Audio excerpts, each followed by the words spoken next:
Saya minta semua pemusik ada di tempat ini, jangan tinggalkan tempat ini, biar Anda bersama-sama jemaat mendengar firman Tuhan, supaya kita dibangun di dalam firman. Amin.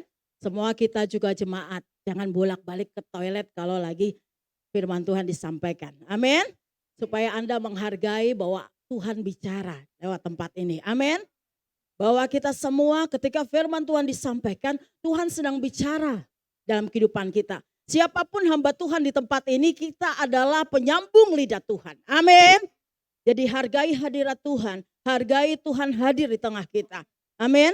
Dia mau bicara bagi kita.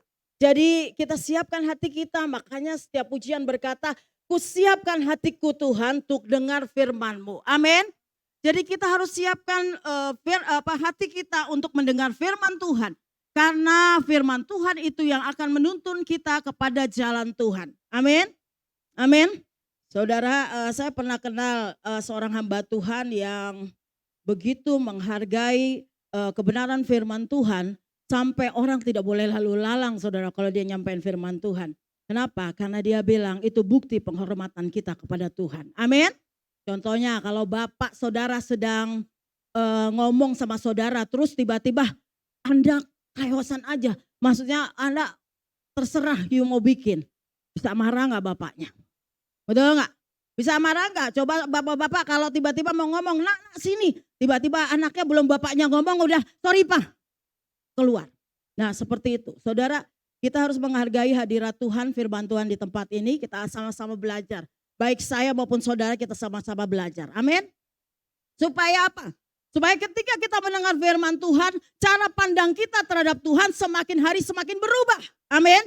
Sehingga visi ini akan terjadi dalam hidup kita. Bahwa ada perubahan dari hari ke sehari. Perubahan itu terjadi karena saudara dan saya mau dengar Tuhan. Amin.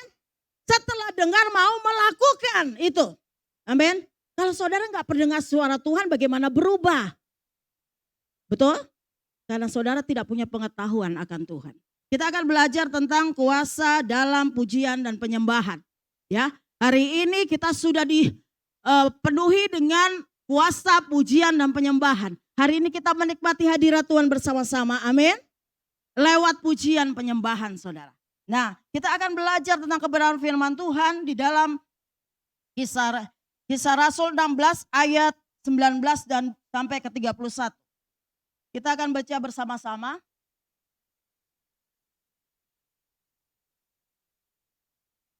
Ya. Saya diketawain os tuh. Gaya ya, rambut baru, baju baru. Amin. Yang penting hatinya juga baru, ya kan? Saudara, saya berterima kasih sama Dokter Kori dan Ibu Mandrova dan seluruh keluarganya. Saya yang lalu 2 minggu saya tidak ke gereja, bukan kelayapan saudara, tapi pelayanan penginjilan ya di daerah Kendari. Nah ini hasilnya saudara hadiahnya, amin. Cantik ya, cantik bajunya ya kan, amin. Orangnya juga dong ya, ya puji Tuhan. Jadi saya udah janji sama mereka bahwa kalau saya khotbah saya mau pakai ya. Dan hari ini kebetulan Mama Mandrova datang ke tempat ini ya. Bu, saya pakai bajunya Bu ya. Makasih Bu, saya jadi cantik nih Bu. Puji Tuhan ya. Ya jemaat begitu, jangan pelit hamba Tuhan ya. Punya apa juga kasih aja ya. Hamba Tuhan itu hidup dari pemberian orang loh. Murid-murid Tuhan kan begitu. Betul gak? Ya, tapi saya nggak minta-minta sama saudara. Kalau punya boleh, ya kan? Kalau nggak punya ya kagak usah, nggak apa-apa. Hamba Tuhan juga suka harus memberi. Amin. Kita baca firman Tuhan di dalam Kisah Rasul 16 ayat 19 sampai 31.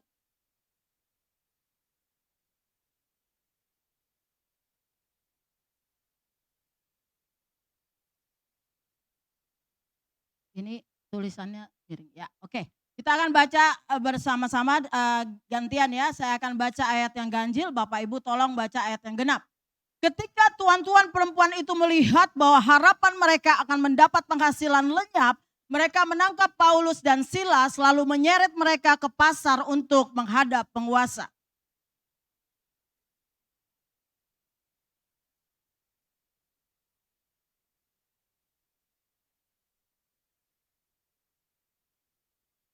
Ayat ke-21, dan mereka mengajarkan merupakan adat istiadat yang kita sebagai orang Rom tidak boleh menerimanya atau menurutinya.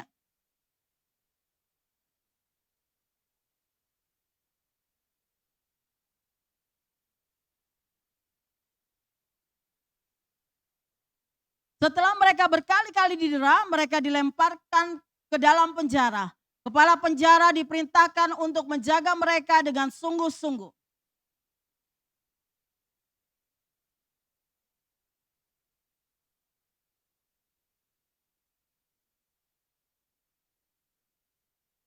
Tetapi kira-kira tengah malam, Paulus dan Silas berdoa dan menyanyikan puji-pujian kepada Allah, dan orang-orang hukuman lain mendengarkan mereka.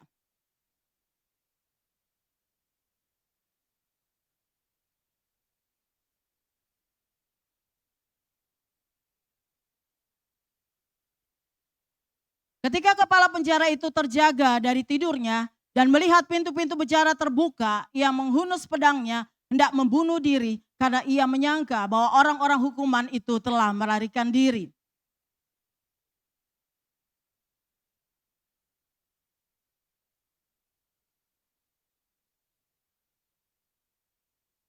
Kepala penjara itu menyuruh membawa suluh lalu berlari masuk, dan dengan gemetar tersungkurlah ia di depan Paulus dan Silas.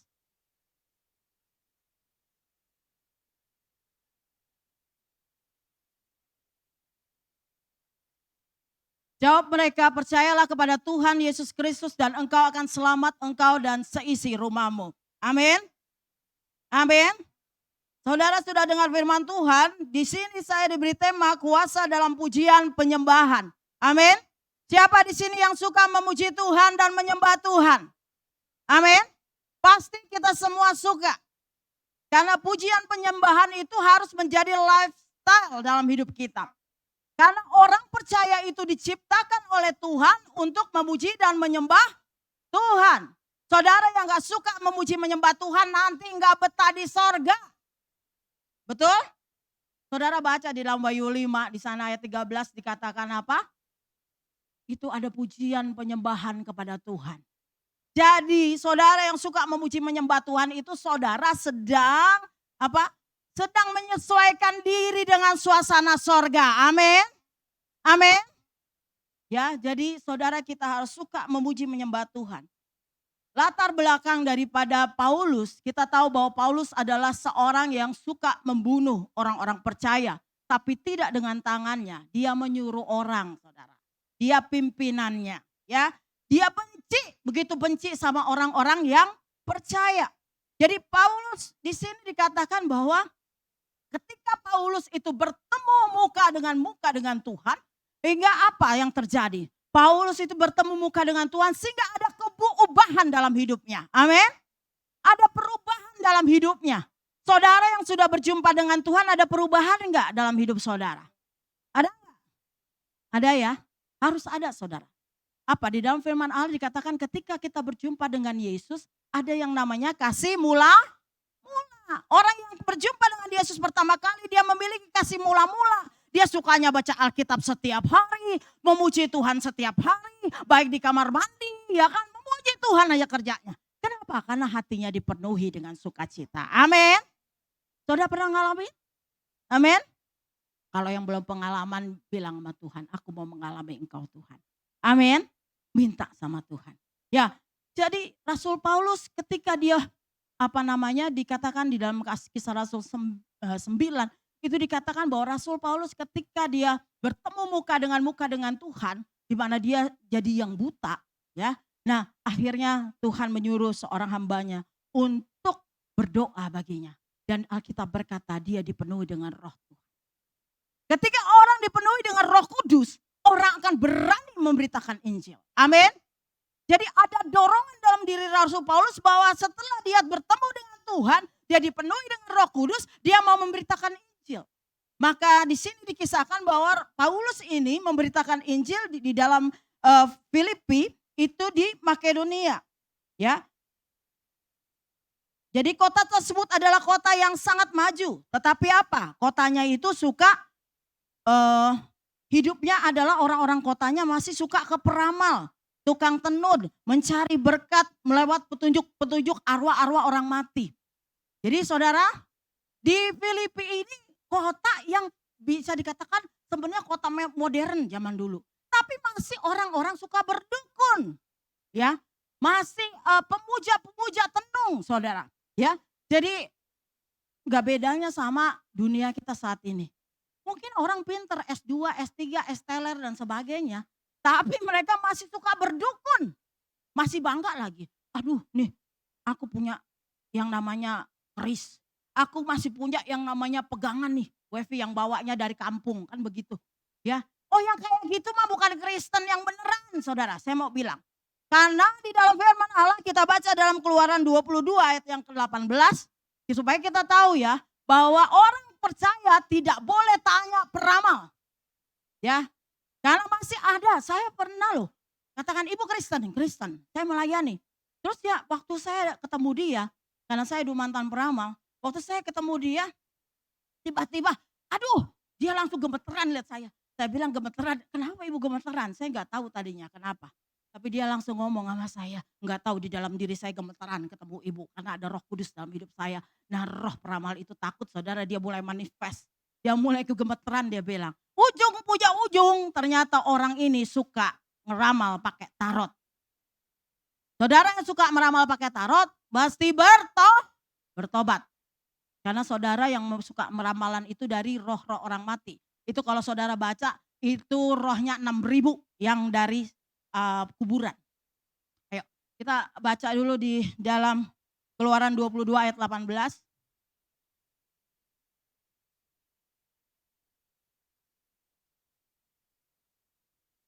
Ya, dikatakan apa? Seorang ahli sihir perempuan janganlah engkau biarkan hidup. Coba ayat 19 ya.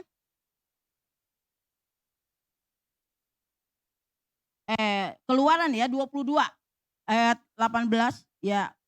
Dan Imamat 19 ayat yang ke-3.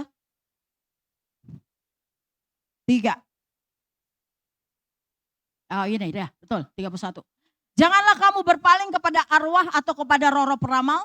Janganlah kamu mencari mereka dengan demikian menjadi najis karena mereka, akulah Tuhan Allahmu. Betul?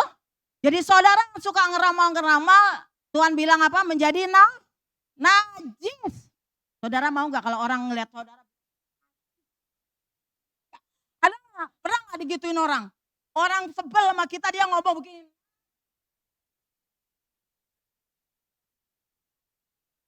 Sebel lihat kita kan begitu saudara. Nah bayangin saudara kalau Tuhan bilang.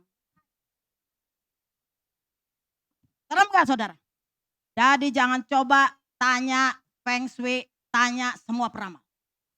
Karena Roh Kudus, firman Allah berkata apa? Nah, kalau orang najis, dia buang muka gak? Pasti begitu ekspresinya. Betul gak? Jadi itu kekejian di mata Tuhan. Jadi jangan main-main. Jadi biasanya orang kalau awal tahun tuh kan ya, biasanya pada buka primbon. Tahun depan apa yang terjadi? Kagak usah ditanya. Karena Alkitab sudah menjawab. Amin. Betul gak? Gak usah nanya-nanya ramal-ramalan tangan. Besok gua jadi apa? Nanti kalau yang ramal bilang lu jadi monyet gimana? Betul gak? Jadi gak usah nanya-nanya kayak gitu. Tuhan gak suka. Ya. Nah ini terjadi di jemaat Filipi. Makanya Paulus memberitakan Injil. Waktu Paulus memberitakan Injil ada kuasa yang terlepas dalam diri Paulus. Sehingga apa? Di situ dikatakan penyihir itu tidak lagi bisa melakukan tugasnya. Betul? Sehingga apa? Biasanya dia itu kalau melakukan tugasnya, orang-orang saudara yang bisa ngeramal tarot atau orang-orang yang bisa ditanya peramal, biasanya ada duitnya saudara. Ya, dikasih duit. Ya, dia punya duit banyak. Bahkan dukun-dukun duitnya banyak saudara, lebih kaya dari saudara loh. Betul? Karena dia cuma ya kan, pulang sembuh, padahal nggak sembuh, dipindahin doang penyakitnya. Karena saya pernah nonton, karena saya memang pelayanan saya kan kuasa-kuasa kegelapan. Jadi saya pernah nonton seorang pendeta yang bertobat dari dukun, dia bersaksi. Bagaimana dia praktek dukun. Itu penyakit itu cuma dipindahin. You bilang sakit di sini, dia di sini sembuh, besok di sini, datang lagi. Itu mengikat saudara. Jadi jangan coba bermain dukun. Amin. Ya. Jadi jangan coba bermain dukun. Saudara akan diikat dengan kuasa rohnya. Mendingan Alkitab berkata engkau terikat kepada Tuhan. Kalau engkau kita terikat kepada Tuhan, roh Tuhan selalu ada dalam hidup kita. Amin. Ya, puji Tuhan. Jadi di kota itu, di kota Filipi itu, jadi ada orang-orang yang peramal dan sebagainya mencari uang. Tapi ketika Rasul Paulus datang ke situ, Rasul Paulus ada di situ. Roh-roh peramal itu hilang, saudara, dari diri mereka. Mereka menjadi marah karena itu sumber pendapatan mereka. Rasul Paulus tidak lagi membuat mereka tidak bisa lagi punya duit karena roh peramal itu sudah keluar dari hidup mereka. Mereka jadi marah, akhirnya Rasul Paulus di penjara, saudara. Ya, Rasul Paulus di penjara. Tentunya orang yang di penjara itu pasti menderita, saudara. Bahkan bukan cuma di penjara biasa. Saya pernah pelayanan di penjara ya saudara, penjara wanita atau penjara pria. Oh, waktu itu saya perempuan sendirian saudara. Sampai saya juga agak takut, kenapa? Karena itu permulaan pertama saya pergi pelayanan ke penjara tapi dengan teman-teman saya sekolah Alkitab. Waktu itu saya sendirian perempuan. Jadi waktu itu katanya tadinya mau yang di Jakarta, ternyata dibawa yang ke Tangerang. Yang di Tangerang itu ternyata di dalam itu orang di penjara tapi ada yang sudah dilepas-lepas gitu. Maksudnya dia boleh wira-wiri kemana-mana, nggak ada di tempatnya. Ya, waktu saya masuk saya agak syok karena itu penjara pria. Jadi kami harus masuk ke dalam, baru ada semacam kayak tempat pertemuan kami di situ. Nah, waktu saya pelayan begitu, saya kira aduh itu orang dilepasin semua laki, semua nggak ada perempuan, gitu ya. Saudara saya jujur, secara pribadi saya agak khawatir ya masuk ke dalam begitu ya. Tapi harusnya kita berdoa. Saya bilang sama teman saya, aduh ini aku perempuan sendiri loh, ini di penjara dia laki semua tapi wira-wiri. Nah Paulus tidak seperti itu saudara, dia bisa wiri-wiri. Alkitab tadi dibilang apa? Dia dibelenggu. Bahkan sebelum dibelenggu dia itu dihajar karena orang itu menghasut. Ya, didera itu saudara, saya baca terjemahannya itu didera itu sama orang pakai ini saudara. Kalau didera itu bukan cuma pukul pakai tangan, bukan. Pakai cambuk, pakai kalau ada botol ya botol, kalau ada mungkin yang jadi sipir, kalau ada kayu ya dipentung, itu namanya didera saudara. Ngeri ya saudara, harga sebuah penginjilannya Paulus, betul? Ya, saudara didera itu begitu, kalau ada you punya mungkin pistol, you gagang pistol diketok, gitu. Itu namanya didera. Jadi bukan cuma ditinju saudara, pakai alat. Nah, aduh waktu saya baca seperti ini, betapa mirisnya Rasul Paulus. Dia dengan kuasa otoritas dari Tuhan tapi dia didera. Dia diketok dan sebagainya. Belum itu dia di penjara diikat kakinya dan sebagainya. Ya mengerikan saudara ya. Tapi tadi dikatakan tapi Rasul Paulus itu luar biasa saudara. Ya, tadi di firman Tuhan mengatakan bahwa keadaan tersebut tidak melemahkan Paulus saudara. Ya, jadi mereka menangkap Rasul Paulus dan dimasukkan ke penjara. Tapi tidak melemahkan Paulus, ia bersemangat, tidak kehilangan pengharapan. Di dalam penjara Rasul Paulus malah mendapat kekuatan, kuasa, kelepasan, kemenangan, dan keselamatan.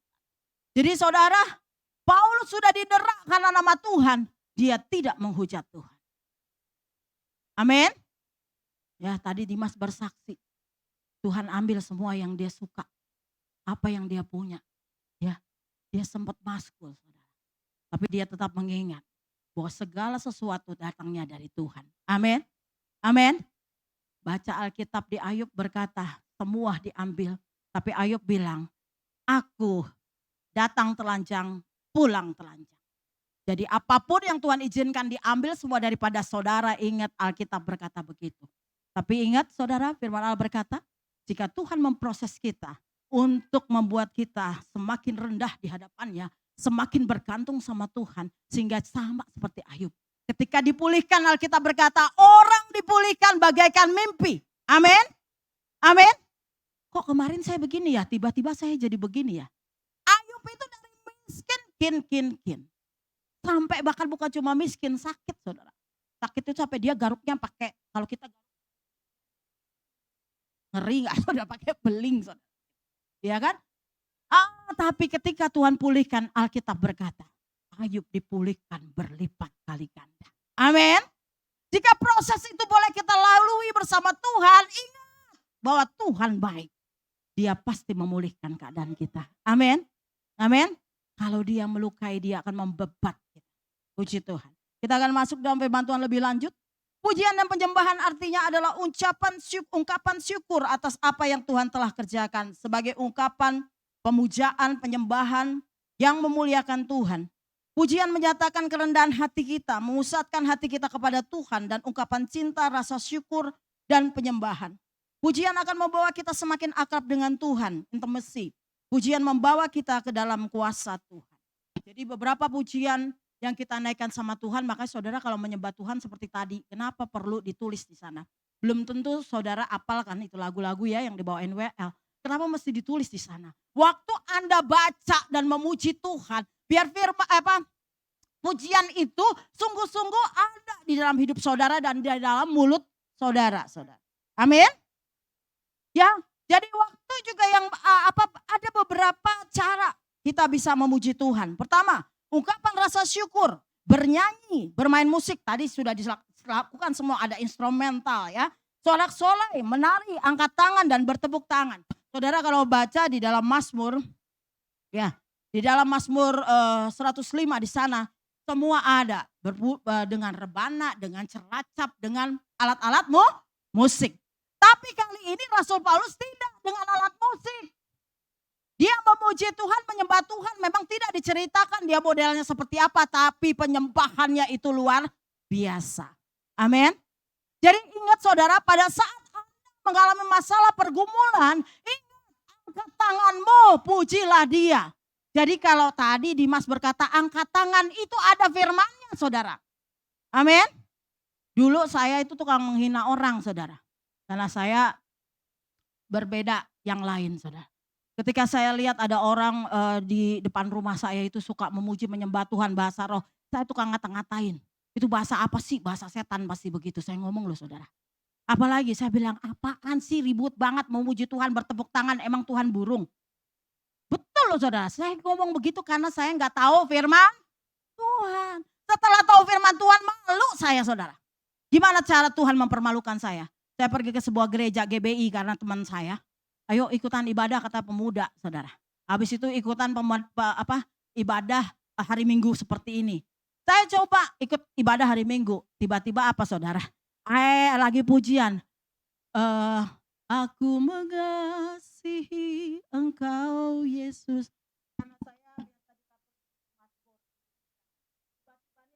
anak tangan saya keangkat sendiri begini nih saudara. Terus nangis. Saya bilang gini, kenapa gua nggak bisa turun? Lihat saudara, saya pernah menghina. Tuhan bilang aku akan buat dalam hidupmu. Angkat tangan saudara, ini gak bisa turun saudara, ini air mata bergelinang kagak bisa nyeka. Ini gak bisa turun saudara bikin Tuhan. Saya dipermalukan karena saya pernah menghina orang-orang yang suka memuji Tuhan, mengangkat tangan dan bertepuk tangan. Dari situ saya bertobat saudara, saya ketemu Tuhan. Sampai akhirnya saya pergi sekolah Alkitab, saya makin belajar dan saya makin mengerti apa artinya pujian penyembahan. Apa artinya saya angkat tangan di hadapan Tuhan. Apa artinya saya sujud menyembah Tuhan. Apa artinya semua saya bertepuk tangan di hadapan Tuhan. Apa artinya saya memuji dia. Dan menyembah dia. Jadi saudara penting kita tahu firman Tuhan. Supaya kita gak celak-celak orang karena kita gak tahu. Amin. Amin. Dan saudara tadi kenapa mesti ada pemusik? Karena firman Allah berkata, pujilah dia dengan ceracap, dengan gambus, dengan kecapi, begitu. Ya, mungkin ini alat-alat yang sekarang yang terbaik lah, ya, yang boleh dipersembahkan. Nah, para pemusik juga begitu, nggak asal-asal main karena gue pintar, bukan. Ya, bukan. Tapi Anda bermain betul-betul dengan hati Anda yang sungguh-sungguh berkata, Tuhan ini musik aku persembahkan di hadapan Tuhan. Amin. Saudara saya cuma bisa gitar C doang. Tapi kan saya tahu hati saya sama Tuhan. Saya kencering. Pokoknya Tuhan hadir di tengah pujian. Amin. Karena hati saya saudara. Bukan hebatnya saya. Betul? Karena ada roh Tuhan yang menuntun saya. Saudara dulu saya gak berani saudara depan orang gencereng-gencereng. Karena biasanya buat diri sendiri di rumah. Saya punya gitar sendiri, saya duduk, saya nyembah. Berjam-jam saya nyembah. Oh pokoknya saya dengan Tuhan intimacy. Saya puji dia, meninggikan dia. Tapi giliran sama orang lain tuh susah saudara. Lama-lama saya terbiasa sekarang. Amin. Agak apa-apa saya doang gak apa-apa. Ya, yang penting hati saya menyembah dia. Amin. Jadi saudara harus bersyukur kalau yang pintar-pintar main musik kayak gini. Bersyukur, amin. Amin. You punya skill tapi Tuhan minta hati. Amin. Kalau hati berarti ketika Anda memuji Tuhan, you menghormati dia. Dengan pujianmu. Amin. Main musik, alunan dengan Roh Kudus itu indah saudara. Banyak orang bertobat karena musik saudara. Amin. Banyak orang bertobat karena pujian. Betul? Tadi saya bilang, cuma lagunya biasa. Lagu apa? Tadi yang saya bilang ya lagu apa?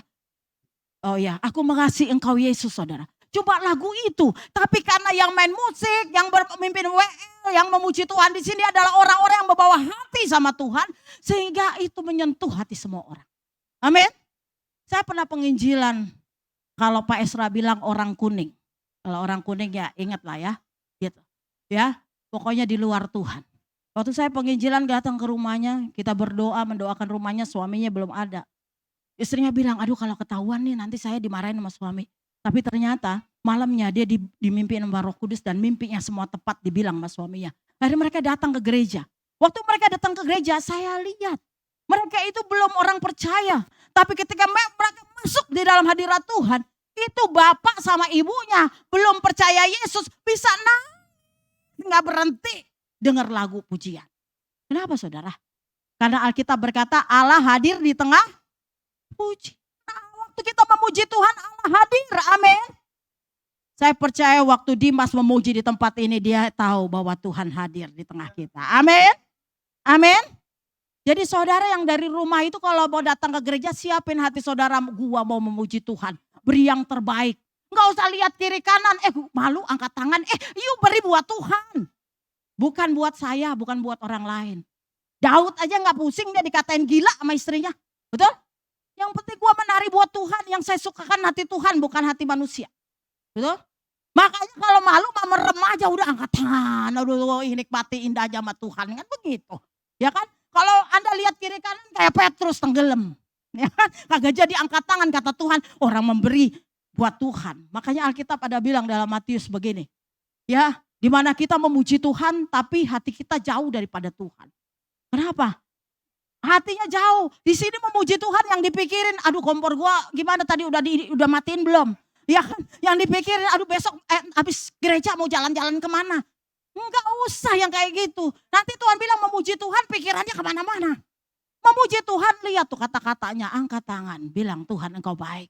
Ingat, kalau bilang engkau baik, ingat kemarin udah ditolong apa? Betul gak? Masih ada nafas aja itu luar biasa. Karena Tuhan menolong. Amin. Jadi dibilang begitu, mari terus lanjut. Semua yang dilakukan kita harus dengan segenap hati. Ya.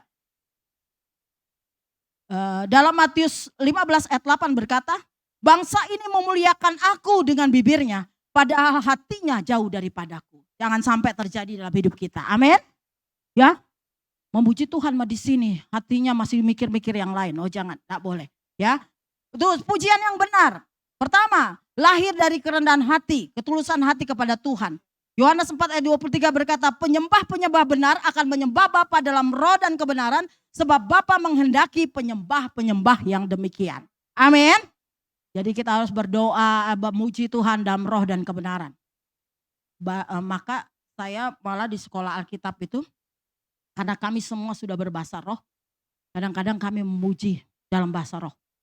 Ya, muji Tuhan dalam bahasa roh.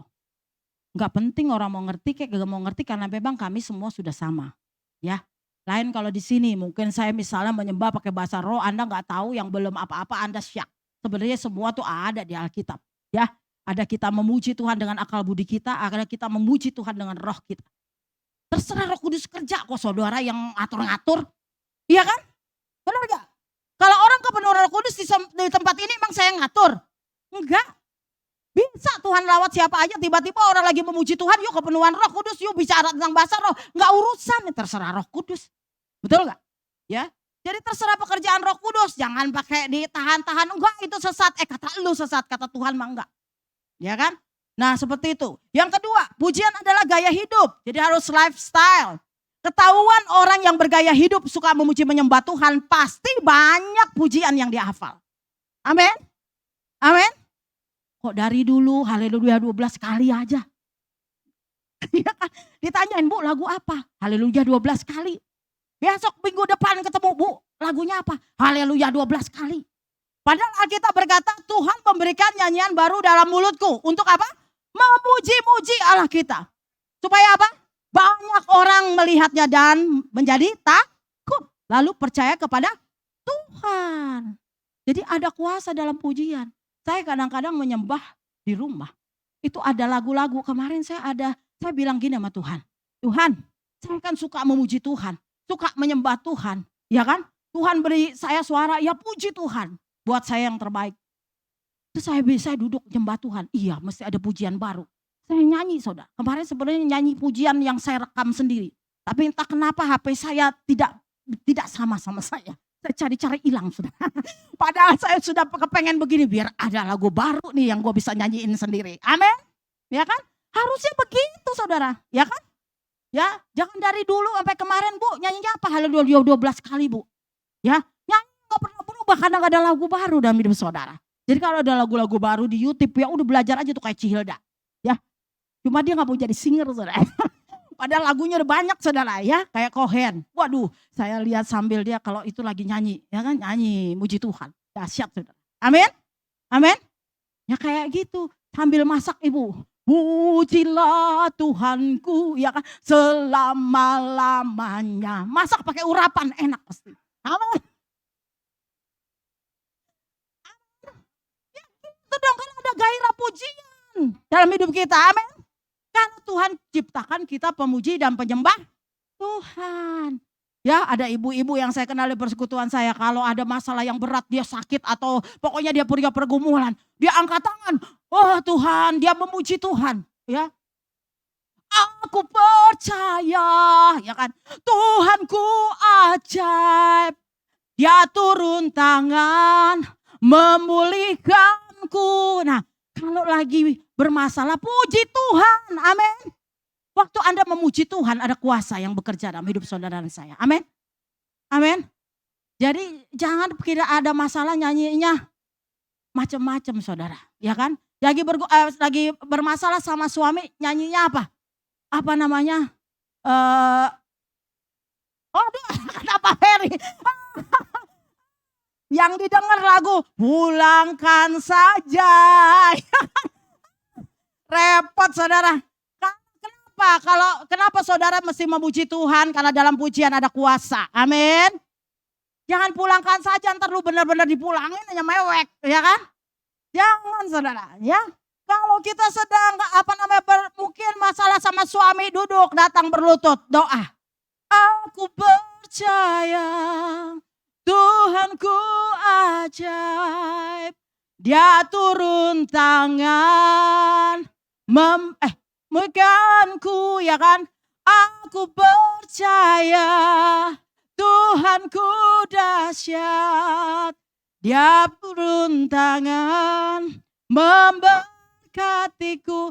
Waktu kita nyanyi begitu, ada gairah enggak dalam hidup kita? Amin. Pasti Rasul Paulus begitu. Amin.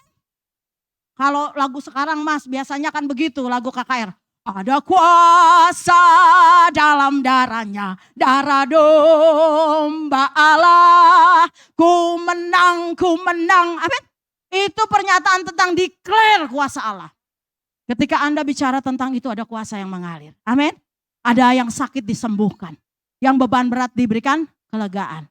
Coba kalau saudara dengar kesaksiannya Bapak Gembala. Waktu COVID sakit dia, ya Pak, dia coba angkat gitarnya. Panasnya udah berapa Pak? Waktu itu. 39 saudara diangkat gitarnya. Aja Kak. Walaupun mungkin bajunya basah semuanya. Ya kan? Dia memuji Tuhan. Saudara, waktu saya kena COVID dengan semua keluarga saya. Yang paling parah itu anak saya yang gendut itu di belakang yang tadi. Maaf langsing ya saya. Ya kan? Yang tadi nyanyi ini anak saya ya kan? Ya dia nurutin mamanya jadi penyanyi ya. Nah terus udah begitu dia paling parah. Kenapa? Karena dibilang kalau kena COVID gemuk itu paling parah, saudara. Betul. Dia dipisahin dari kami ya. Jadi di bawah dia sendirian saudara. Ya, kami datang, bapaknya memuji Tuhan, kami berdoa. Ya, saudara, sambil katanya kalau olahraga itu kan bagus. Kalau di sana kan gak kayak di penjara, kalau di rumah sakit gak enak saudara. Tapi saya ada di Wisma. Jadi ngapain? Turun saudara. Turun tiap pagi sambil lari sambil nyanyi. Nyanyinya saya ingat tuh lagunya apa? Ya, saya nyanyi lagu apa namanya yang berkata bahwa Tuhan itu kekuatan kita. Ya, jadi Tuhan itu dahsyat. Ya, jadi saya nyanyi sambil lari, saya nyanyi, saudara. Ya, saya nyanyi. Terus tiap hari ada ibu-ibu datang sama saya kerudungan, dia bilang begini sama saya, Bu, ibu umur berapa? Ya, saya ngomongin umur saya. Ya, terus dia tanya begini, Bu, saya lebih muda dari ibu loh. Tapi kenapa ibu masih bisa lari? Saya jalan aja susah. Kenapa? Karena ada kuasa Allah dalam hidup saya. Amin. Amin. Saya lari pagi saudara keliling itu. Saya habis lari saya berhenti, kalau saya capek saya jalan.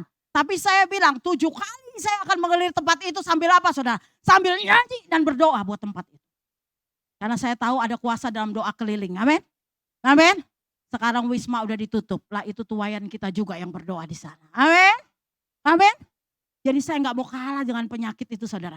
Kalau Tuhan tempatkan saya ada di situ, berarti Tuhan punya maksud, saya akan berdoa buat orang-orang di situ. Amin. Jadi setiap hari saya lari, saya jalan 7 kali keliling, orang lihat saya bingung. Bu, ibu masih kuat, udah sakit COVID. Siapa yang bilang gua nggak kuat? Karena gua dapat kekuatan Tuhan. Amin. Coba kalau saudara udah sakit COVID, dipikirin saudara ada ibu-ibu baru ditensi, lewat dikit pingsan saudara. Ditanya sama dokter, Bu kenapa ibu jadi lemas? Saya takut. Betul gak? Kalau Anda sakit, kalau Anda saat punya pergumulan, gak usah takut. Nyanyi memuji Tuhan. Amin. Ya, kemarin saya ada Kendari juga sakit. Ya kan udah mulai lemas-lemas. Oh nyanyi saya memuji Tuhan. Ambil gitar, saya genjreng-genjreng sendiri nyanyi. Ya kan, untuk menguatkan iman saya. Saya percaya Tuhan berkata dalam pujian. Saya sembuh karena Tuhan. Amin. Amin. Ya jadi saudara, ayo kita harus punya bergairah dengan Tuhan. Ya, pujian adalah ungkapan iman. Tadi ya dikatakan bahwa begini. Pujian yang benar adalah lahir dari kerendahan hati, ketulusan hati ya. Tadi udah dikatakan. Dalam kedua, pujian adalah gaya hidup, lifestyle. Mazmur 34 ayat 2. Aku hendak memuji Tuhan pada segala waktu. Puji-pujian kepadanya tetap dalam mulutku. Jadi Tuhan, firman Allah berkata, pujian setiap waktu. Kapan? Di mobil, di kamar mandi boleh, di mana aja, di kantor boleh. Saudara lihat sekarang di kantor-kantor orang percaya semua ada lagu-lagu pujian. Walaupun mungkin itu bentuknya instrumental. Betul? Apalagi di rumah sakit Kristen. Saudara kalau datang ke Cikini, aku datang ke Carolus, itu pasti pujiannya dibunyikan lagu-lagu pujian, penyembahan. Amin. Enggak kalah klinik Riena. Ya, amin. Jadi saudara datang ke klinik Riena, padahal itu untuk kecantikan loh, saudara, bukan orang sakit. Tapi ada pujian penyembahan di sana, amin. Karena mereka menghadirkan Tuhan di sana, amin. Karena dalam pujian penyembahan Tuhan ada. Jadi di rumah ada dong pujian penyembahan, jangan nyetelnya lagu dangdut melulu, ya kan? Goyangnya goyang dangdut asik sendiri, kenceng-kenceng pula, ya kan? Harusnya ada pujian penyembahan kepada Tuhan, ya. Nah, gitu. Jadi Tuhan menghadirkan Tuhan dalam pujian. Ketiga, pujian adalah ungkapan iman, deklarasi kemenangan. Tadi saya bilang ya, ku menang di dalam Tuhan. Itu berarti deklarasi kemenangan. Kenapa Anda mendeklarasikan? Karena Alkitab berkata, saya dan saudara lebih daripada pemenang. Amin. Jadi deklarasiin tuh. Apapun masalahnya deklarasiin, Tuhan kau dahsyat. Engkau baik dalam hidupku. Dia bertata dan dia akan lakukan seperti yang kau ucapkan. Amin. Karena ada kuasa perkataan dalam pujian. Puji Tuhan. Ya. Jadi apalagi yang keempat. Pujian adalah korban. Ya, Ibrani 13 ayat 15 berkata, sebab itu marilah oleh dia senantiasa mempersembahkan korban syukur kepada Allah, yaitu ucapan bibir yang memuliakan namanya. Jadi kita harus mengorbankan pujian sebagai korban persembahan kita di hadapan Tuhan. Kemarin waktu pemuda itu diceritakan banyak ya tentang pujian penyembahan. Karena temanya begitu ya. Nah, dikisahkan bagaimana dari zaman Kejadian Habel memberikan korban, ya kan? Terus Abraham juga mempersembahkan korban dan semua sampai Daud yang suka mempersembahkan korban. Tapi korbannya Daud itu bukan binatang, tapi pujian penyembah. Amin. Kita mau jadi pemuji penyembah Tuhan, itulah ungkapan korban kita di hadapan Tuhan. Ya begitu. Lagunya kan ada, ku mau menyenangkanmu. Tuhan, ku mau menyenangkanmu. Itu bicara Anda lagu yang bentuknya adalah korban di hadapan Tuhan. Amin. Amin. Itu lagu yang mengungkapkan bahwa Anda sungguh-sungguh mau menyenangkan hati Tuhan. Walaupun Anda harus mengorbankan banyak hal. Betul? Contohnya, saudara, ada orang yang bilang begini, kalau saudara tidak pindah dari agamamu, pangkat lu gak bakal naik. Muji Tuhan aja, ku mau menyenangkanmu. Whatever, apapun yang terjadi dalam hidup kita, Yesus yang kusenangkan. Amin. Amin. Contohnya siapa? Sadak, Mesak, dan Abednego. Betul? Dia gak peduli, gue mau dibakar gak urusan. Pokoknya dia mau tetap menyembah Tuhan. Amin. Bahkan dia berani dia bilang, jika Tuhan tidak menolong aku tetap percaya kepadanya. Itu iman yang walaupun. Itu iman yang di atas rata-rata. Ya, amin. Ya. Jadi tadi Dimas kalau bilang aku bisa mengucap syukur dalam segala keadaan, itu korban namanya. Amin. Amin. Kalau saudara banyak duit mah saudara angkat tangan muji Tuhan mah biasa. Tapi ketika saudara susah, saudara berkata aku tetap berkata engkau baik. Itu dahsyat. Amin. Itu pujian yang korban. Saudara, saya percaya kita semua di sini pernah mengalami bagaimana hidup kita terpuruk. Betul? Tapi kalau kita masih ada di tempat ini saat ini bisa memuji menyembah Tuhan. Karena saudara dan saya beriman sama Tuhan. Amin. Kita tetap percaya yang walaupun. Ya, puji Tuhan. Makanya ada pujian berkata walaupun pohon ara tidak berbuah. Ya pohon anggur lah gak berbunga lah apa pokoknya. Aku tetap beria-ria di dalam Tuhan. Itu namanya pujian korban. Betul? Jadi datang ke sini jangan pikir gini kalau udah punya duit banyak dulu rajin ke gereja. Enggak punya duit sakit enggak mau datang ke gereja. Salah saudara. Karena Alkitab berkata kita yang kau sakit enggak punya lagi susah-susah hati. Kau datang ke gereja pasti kau diberkati karena Allah ada di sini. Amin. Ya yang ketiga adalah dampak tadi adalah pujian penyembahan mengalami kuasa mujizat. 3 dampak pujian penyembahan. 1 mengalami kuasa mujizat. Tadi Kisah Rasul 16 ayat 26. Tidak ada yang mustahil buat Tuhan. Yang kedua menjadi kesaksian, ada banyak orang hukuman mendengar Rasul Paulus dan Silas memuji Tuhan, mereka bertobat, ya. Dan 3 membawa jiwa datang pada Tuhan. Kisah Rasul 16 ayat 27 dan 31. Mazmur 40 ayat 4 berkata, kuasa Allah akan menarik orang untuk datang kepada Tuhan, berbuah secara rohani. Ya, Mazmur 22 ayat 4 berkata, padahal engkaulah yang kudus yang bersemayam di dalam puji-pujian orang Israel. Marilah kita selalu memuji Tuhan dan menyembah Dia karena Allah bertata dalam pujian, mujizat Tuhan akan dinyatakan. Amin. Jadi kalau saudara sakit, belum tepar, datang ke gereja. Kalau saudara lagi berkesusahan, kagak punya duit, saudara kolekte itu enggak dipaksa saudara. Jadi enggak punya duit, ya udah enggak apa-apa, datang aja ke gereja. Tuh, ya. Jadi datang aja. Memuji Tuhan, menyembah Tuhan. Karena di sini ada Tuhan. Dan Tuhan akan melakukan mujizat buat Anda. Amin. Mari kita bangkit berdiri. Kita akan angkat pujian. Tuhan Allah kita bertata atas pujian umatnya.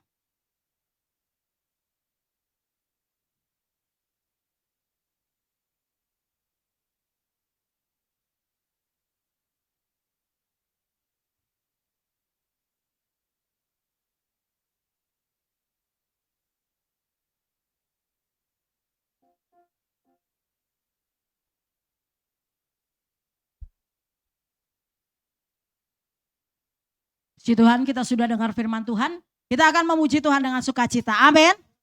Anda percaya Allah hadir di sini? Amin. Apapun masalah pergumulan Anda, kita percaya kita tetap memuji Tuhan, ada kuasa dalam pujian. Amin. Tuhan Allah kita berkuasa atas pujian umatnya.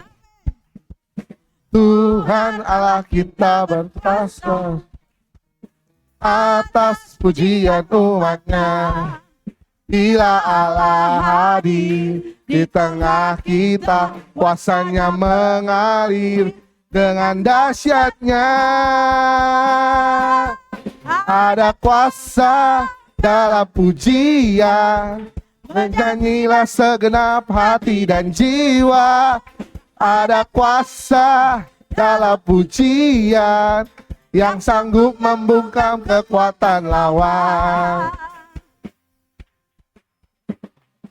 Tuhan Allah kita bertata atas pujian umatnya.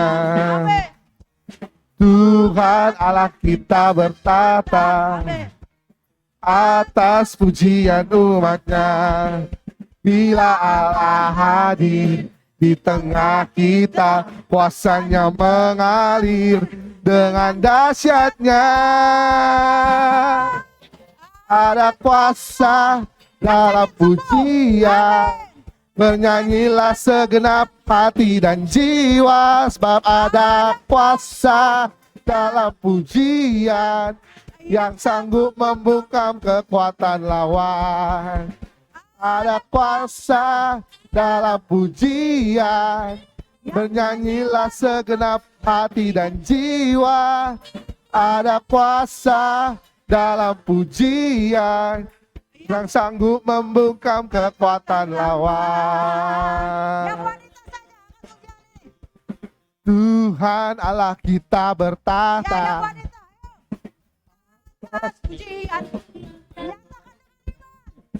Tuhan Allah kita berkata, yang sakit sembuh, yang beban berat.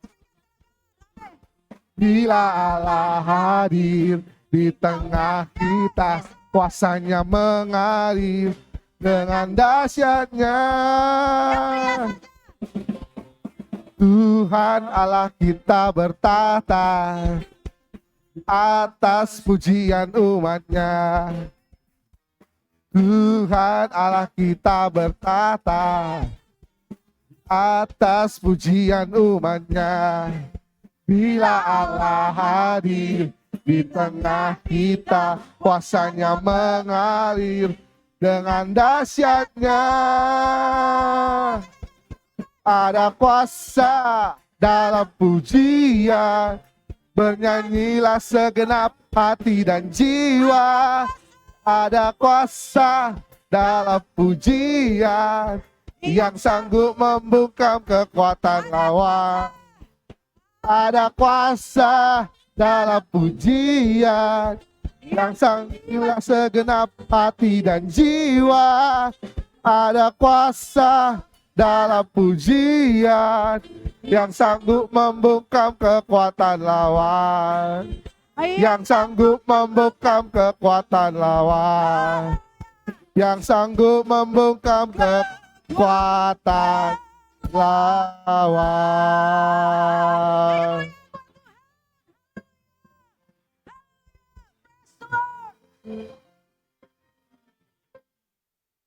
Kami percaya Tuhan, lewat pujian penyembahan kami hari ini, kuasa kegelapan sudah dibungkamkan. Dia tidak boleh bicara dalam hidup kami. Dia tidak boleh lagi mengintimidasi kami. Karena kami percaya kami umat lebih dari pemenang. Apapun masalah pergumulan yang datang kepada kami, kami tahu Allah berkuasa melakukan segala perkara. Dia sanggup melepaskan kami dari masalah kami. Yang sakit sembuh, yang beban berat diberikan kelegaan, yang menderita diberikan penghiburan. Terima kasih Tuhan. Roh Kudus, mari urapi setiap kami dengan roh pujian penyembahan. Sehingga dimanapun kami berada, kami suka memuji menyembah Tuhan. Bahkan bukan cuma kesukaan kami, tapi ini mengalir dalam hidup kami Tuhan. Biarlah Tuhan kami menjadi penyembah-penyembah Allah dalam roh dan kebenaran. Bagimu segala pujian, hormat, kemuliaan, Kaulah kebanggaan kami. Dalam nama Yesus kami sudah berdoa dan mengucap syukur. Haleluya. Amin.